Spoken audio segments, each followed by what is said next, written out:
శివరాత్రి సందర్భంగా ప్రతి ఒక్కరూ నిత్యం శివనామాన్ని స్మరించుకుంటూ శివుని లీలలు తలుచుకుంటూ సత్కాలక్షేపం చేస్తారు. అలా గుర్తు చేసుకోదగ్గ శివలీలల్లో ఒక చిన్న శివలీల నేను చెప్తున్నానండి. వందల ఏళ్ల క్రితం దక్షిణ భారతదేశం పాండ్యుల పాలనలో ఉన్న కాలం ఇది. ఆ కాలంలో మీనాక్షి దేవితో సుందరేశ్వరుడు కొలువైన మదురై పట్టణంలో వంది అనే ముసలామె ఉండేది. ఆమెకు నాన్న వాళ్ళెవ్వరూ లేరు. మంచాన్న పడ్డా, అనారోగ్యం వచ్చినా పట్టించుకునే దిక్కు కూడా లేరు.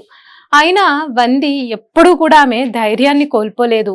తను నిత్యం పూజించే ఆ సుందరేశ్వరుని మీద భారం వేసి జీవితాన్ని చాలా ధైర్యంగా గడిపేది.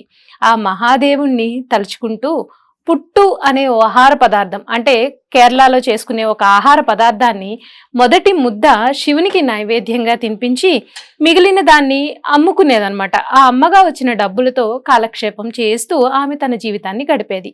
అంతేకాని చేయి చాచి ఎవ్వరినీ యాచించి ఎరుగదు.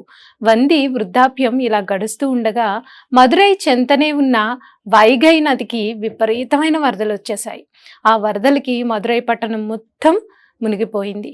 ఏది ఊరో ఏది నదో తెలియనంతగా మదురై దెబ్బతిన్నది. ప్రజలంతా మదురైని పాలిస్తున్న పాండ్యరాజు దగ్గరికి వెళ్ళి వరద గురించి మొరపెట్టుకున్నారు. అంతే కదా, అప్పట్లో రాజులకే కదా చెప్పుకునేవారు కష్టం వస్తే. అలా ఆ రాజుగారికి చెప్పుకున్నారు. రాజుగారికి కూడా ఏం చేయాలో పాలుపోలేదు. నదికి అడ్డుకట్ట కడదామంటే కాస్తా కూస్తా తీరం కాదు కదా, నదంటే ఏళ్ల తరబడి శ్రమిస్తే కానీ ఆ పని పూర్తి కాదు. కానీ ఈ లోపల మరో వరద వస్తే రాజ్యం సర్వనాశనం అయిపోతుంది.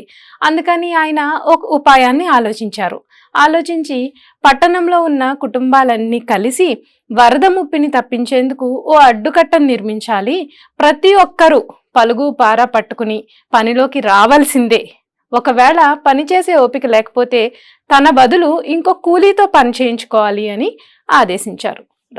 అలా అని చాటింపు వేయించారు రాజుగారి ఆజ్ఞ గురించి విన్న ప్రతి ఒక్కరూ కూడా తీరంలో తమకు కేటాయించిన స్థలంలో అడ్డుకట్టను నిర్మించేందుకు సిద్ధపడిపోయారు. ఒక్క వంది తప్ప. వయసు మీద పడిన వందికి పార పట్టుకునేనంత ఓపిక లేదు, కూలీని పెట్టుకునేటంత స్తోమత కూడా లేదు. దాంతో తాను రోజు తొలి నైవేద్యాన్ని అందించే సుందరేశ్వరునికే ఈ గండం నుంచి గట్టెక్కించమని వేడుకుంది. స్వామి, నువ్వే ఉన్నావు, ఏం చేస్తావో నువ్వే చెయ్యి అని. అయితే ఆ ముసలమ్మ ప్రార్థనకు సుందరేశ్వరుని మనసు కరిగిపోయింది. ఆ రోజు వంది తనకు కేటాయించిన స్థలంలో కూర్చుని శివనామ స్మరణలో మునిగిపోయింది. ఇంతలో ఎవరికైనా సాయం కావాలా అన్న కేక వినిపించింది. కళ్ళు తెరిచి చూస్తే ఎదురుగా సుందరుడైన ఓ యువకుడు భుజాన్న పార పట్టుకుని వెళుతున్నాడు. బాబాబు, నీకు పుణ్యం ఉంటుంది, నాకు కాస్త సాయం చేసి పెట్టు అని వేడుకుంది వంది. అయితే సాయం చేయడానికి నేను సిద్ధమే, కానీ నాకు బదులుగా ఏదో ఒకటి నువ్వు ఇవ్వాలి కదా అని బేరానికి దిగాడు ఆ యువకుడు. అయితే వంది అప్పుడు చెప్పింది, నా దగ్గర దమ్మిడి కూడా లేదు, కావాలంటే ఈవేళ అమ్మకం కోసం ఉంచిన ఈ పుట్టు అనే ఆహారం ఉందని చెప్పాను కదా అండి, అది తన దగ్గర సిద్ధంగా ఉంది, నా దగ్గర సిద్ధంగా ఉంది పుట్టు, సో ఇది ఇస్తాను అని చెప్పింది వంది. ఓ, ఇది సరిపోతుందిలే, ఈ పుట్టిని సుష్టిగా తినేసి నీ పని చేసి పెడతాను, నీకోసం ఈ మాత్రం పని చేయలేనా అంటూ అన్నాడు ఆ యువకుడు. వంది దగ్గర ఉన్న పుట్టిని శుభ్రంగా తినేశాడు ఆ యువకుడు. ఆపై వంది తరపున పని చేయబోతున్నట్లుగా అధికారుల వద్ద తన పేరు రాయించుకుని పని మొదలు పెట్టాడు. ఇంతకీ ఆ యువకుడు ఎవరో కాదు, వందిని ఆదుకునేందుకు వచ్చిన ఆ మహాశివుడే, పరమేశ్వరుడే అన్నమాట.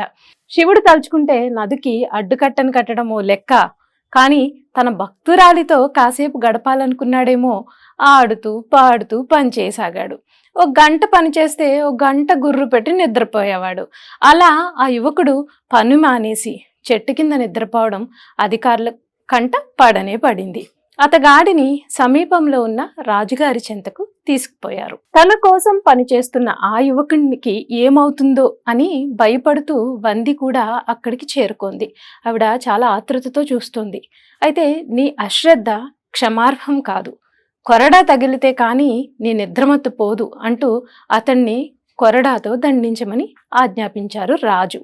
వెంటనే ఓ సైనికుడు శివుని ఒంటి మీద కొరడాన్ని జులిపించాడు. అంతే, ఆ దెబ్బకి రాజుగారి కళ్ళు బైర్లు కమ్మాయి. ఎవరో తనని కొరడాతో కొట్టినట్లు ఒంటి మీద వాత తేలింది.